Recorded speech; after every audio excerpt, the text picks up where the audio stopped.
Hello mga buddy. Ayan, hello mga buddy. Good morning, Ate Guard TV here. Ayan, thank you so much. Kung napapanood mo ako ngayon, ibig sabihin nag-follow ka or nag-like ka sa aking video. So ayan, so isang another video na naman na ito nga papakita ko sa inyo ang group sa Facebook no na pwede nyong tambayan or pwede nyo ding i-follow. Ayan, kung searching kayo or looking kayo ng trabaho, security guard of course, or posting, or gusto nyong malilipatan, gusto nyo ng ibang environment na naman, or ibang detachment, or ibang posting, ayan na. So, security guard group nationwide, one nation, one group. Alam ko, kilala ko yung ano nito eh, yung admin nito eh. Parang nakachat ko na to dati kasi nakalimutan ko na lang. So, ayan. Pero at least in-approve naman yung post natin. Nag-post kasi ako dito na, ayan, hiring nga itong CDCP, hiring nga itong CDCP security agency na to, no? So, 1 hour lang yung post ko, need of 48 security guards. Need of 48 security guards, 30 ng male, 18 ng lady guards. So, yan. Location ng posting is BGC Taguig and CR8. Hindi ko lang alam kung saan to talaga ha. Ayan, tapos sinasabi lang dito na kung interested kayo, go directly sa CDCP head office located at 981 Aliw Ew Street, corner Lacandili Street, Barangay 602, Santa Mesa, Manila. Ayan, kung gusto nyo din mag-send ng resume nyo dito sa email address na to. Kung gusto nyo naman makausap, tatawagan nyo ito si Sir Eddie Salaysay na ito, HR Manager ng CDCP. Ayan.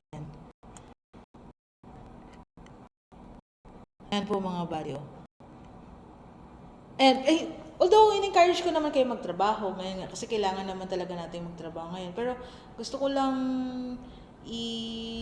ano sa inyo ba, parang just a reminder lang na kung may pagkakataon, habang bata pa, na wag tayong magtambay or wag makampante sa pagiging security lang. Hindi sa minamaliit ko or binababa ko yung profession natin.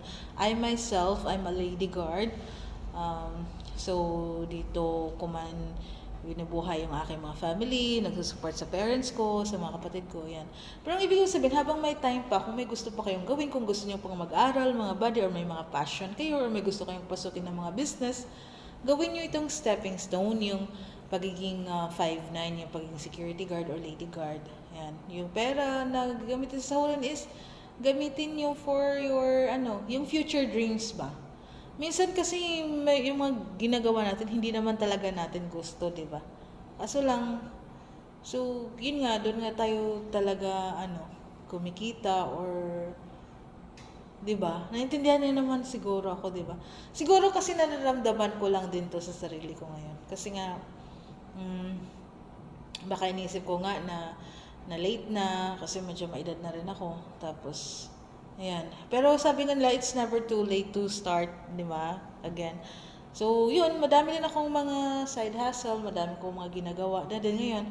Nag-affiliate na rin ako, na ganyan. Tapos, same time, hindi ko din pinapabayaan yung sarili ko. Nagbabasa-basa na rin ako. Ayan, may mga book ako dito. Ayan. Tapos, importante yung health natin. Kailangan wag natin pabayaan. Ano pa ba? Ayun, so for now, kailangan kasi nating mag-umpisa, mag-start ba, yung step by step. So, paano natin makakamit yung mga dreams natin? Ayun, yung mga passion natin, yung mga dream job natin, yung mga dream na mga pupuntahan natin. Kailangan muna natin talagang may pagkukuhaan, may pagkukunan ng income ba. So, kailangan talaga natin munang magtrabaho. Yun lang talaga yung napansin ko. And, so by the way mga buddy, kanina pa ako nagsasalita, napansin ko ba na, anong oras na ba? Mag-alauna na eh. Pero, ang bango pa rin talaga ng kilikili ko. Hindi naman to ganun dati pag mga tanghali na medyo nararamdaman ko na medyo conscious na ako kasi parang naamoy ko na yung kilikili ko. Pero ngayon, ang bango. Ayan o, kasi may binigay sa akin yung friend ko. Ay, binigay sa akin Ah, dito lang to sa sa yung video para ano, yung sinasabi niya. Hmm, sana ba yun? Ito pala yun, bad. Ito pala yung mga bad. Yan. Yung, ano, yung sabon yan yung sinasabon ko. Yung, ano, tapos yung itong may spray yan, yung sa kilikili. Ang bango kaya. Ang bango kaya mga body. Tapos, ito may video yun dito eh. May video yun siya dito. Sana ba yung video? Paano ko ba makita yung video?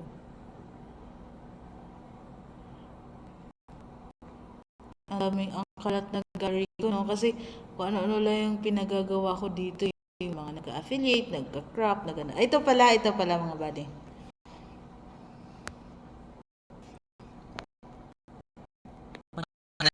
Si Mike Tasso from Formula, simulang ginamit ko na wala yung may asim ko sa katawan. Kung problema mo rin ba amoy sa kilikili, amoy pawis, itong pumuti yung kilikili, at nakaka-enlighten din to mga kabaktol ng balat. Pwede sa bata mga kabaktol, 7 years old pataas, sa buntis, at sa papadede. Sa labas ka mga kabaktol, kaya check out mo na. Yung mga kabaktol, So, ayan, impact dito mga bali, no? So, yung nagagabi sa akin, siguro mga, so, yun yung ginagamit ko, mga 3 days na. Ang bango ng kilikili ko talaga. Ayun. So, at least, hindi naman, baka sabihin nyo out of topic na. Pero kasi di ba bilang mga 5'9", bilang mga security guards, pag naka-duty tayo, ma- malapit minsan, pag may magtatanong, medyo malalapit sa atin, ganyan. Magbubukas tayo ng pinto or mag-assist sa client or sa mga bisita. So, at least medyo confident tayo, di ba, na mabango tayo. Kasi, kuwan yan eh, ano bang tawag doon? Yung sinasabi ni Sir na hygiene, yan, hygiene, sabi ni Sir. So, palaging sinasabi sa amin ng OIC namin na, remind ko lang kayo, kasi, hindi naman na tayo mga bata dito, ganyan, yung hygiene lang daw, ganyan. So, ayun lang mga buddy. So, na out of the topic na ako, no? So, yan. So, thank you so much mga buddy sa pagpanood. Kung gusto niyo pag mga bago pa lang kayo, na mga 5'9", no, ma-inspire ko kayo na magtrabaho po tayo kasi lalo na ngayon, malapit na yung Pasko, oh. Ayan. Papasko na. Tapos, syempre, madami din tayong mga plans sa sarili natin. Huwag nating ilimit yung sarili natin na gano'n, na nakaka-survive naman. Yung pala gano'n. Dapat talaga may ipon, may savings, may investment, gano'n. Dapat mag-iba na talaga yung mindset natin. Tama talaga. Tsaka, pag may pera ka kasi, parang masaya eh. Ang gaan. May peace of mind. Ayan. So, trabaho lang tayo ng malupit mga buddy. So, ito nga, Security Guard Group nationwide. One Nation, One Group. Follow nyo to mga buddy para makita kayo ng mga posting na na mga agency, mga security agencies. Nalaman nyo. Tapos, yung sahod, ganoon lang naman lang yan eh. 'Di ba? Minimum. Tapos, yung 4 hours OT na yun. Magkakaiba lang talaga sa mga benefits. Like, for example, sa mga hotel ka ma-assign. So, may natural, may free food ka. Dito sa amin, maganda din dito. Every month, meron kaming free fruit sa loob ng isang linggo. O, 'di ba? So, sumakit nga lang yung pet ko kasi ngayong week, santol yung ano namin eh. Yung fruit namin eh. So, hindi mo maiwasan, malulunok mo talaga. Basta yun lang mga buddy. So, thank you so much for watching. Follow nyo din ako sa aking Facebook page. Ito nga, Atigar TV. Meron akong YouTube. Atigar TV din. Ayan. Tapos, kung gusto nyo mag-order ng niacinamide na soap na sabon, bango pa din, oh. Tapos, ng sa kilikili na pang spray, i-link ko yung yung link ko sa Shopee or sa TikTok, i-attach ko dito. Ayan, okay? Thank you so much mga buddy. Ayan. So, trabaho tayo ng malupit. Ingat po kayo palagi. Bye-bye.